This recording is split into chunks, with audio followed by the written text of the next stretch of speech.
Today we are solving basic quadratic equations, or equations that have only one squared variable. One of the first questions we should think about is what we normally do to get a variable by itself, just like we did in part D up here. And what I notice is that I looked at the original equation, and when it was subtraction, I did addition. When it was multiplication, I did division.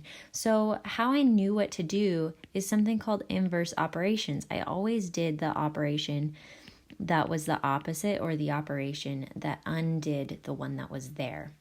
And we do that in the reverse order of operations, and I have called that SADMEP, which is PEMDAS backwards. So that might help you out. So we're going to solve more equations with more operations, but we still use inverse operations to solve them. So we're going to do ones with little exponents, squares.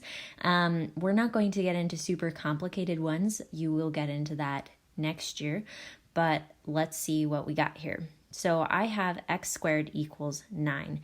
The inverse operation here is the square root. So we're going to square root both sides, and x equals, the square root of 9 equals 3. But here's the deal. When you have an equation like this, you want all the things that squared equal 3. And because mathematicians like you to get one answer when you plug it into your calculator, when you take the square root, it always comes out with the positive one. So in number 1, it says if a problem was written with a square root, it is asking for the principal square root, basically the one that we're going to think of the most, the positive square root.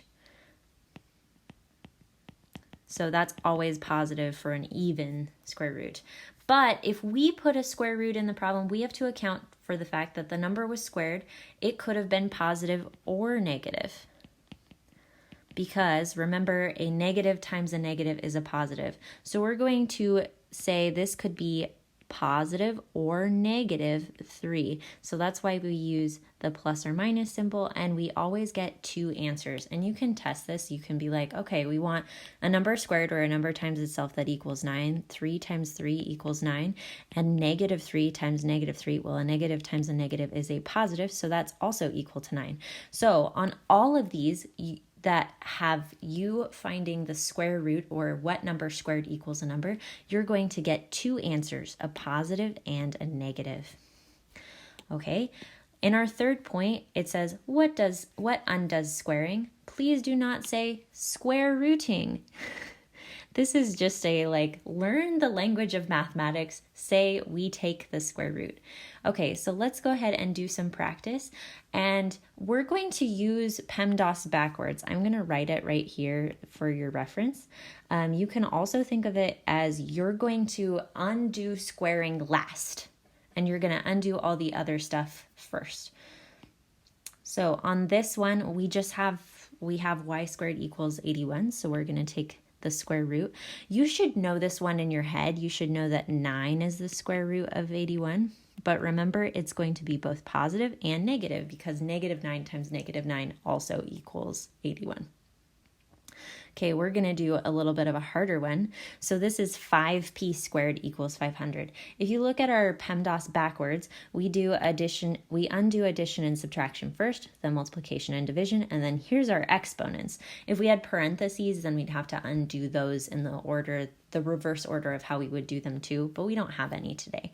So we're going to do our exponent last, so we're going to undo multiplication, and how I undo that is by dividing. So I have p squared equals 100. Okay, then take the square root. You should also know this one in your head. 10 squared equals 100. But remember that negative 10 also equals 100. So we'll put a plus and minus 10. Okay, on this one is crazy. It's got some other stuff around it before you have that exponent. So let's refer to our PEMDAS. We should undo addition and subtraction first. So I'm going to add 18 to both sides. And I get 324 equals 4b squared. and then divide by 4. You can use your calculator on this, but with the square rooting, it's much easier if you just have it memorized already. I don't know 300. Wait, do I? Oh, it's 81.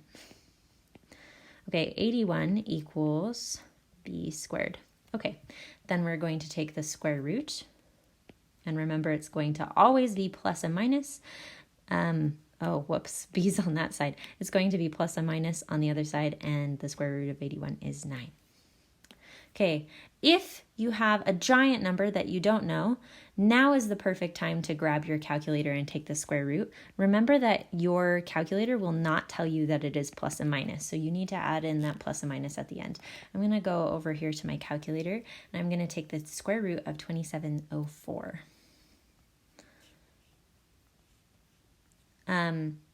In this part of this unit, unless it says simplify or find the exact answer, you can write an approximation. However, this one, we don't have to worry about that because 2704 is a perfect square 52. So remember that you should write plus or minus at the end. You should undo the square at the end, and we are still doing PEMDAS backwards.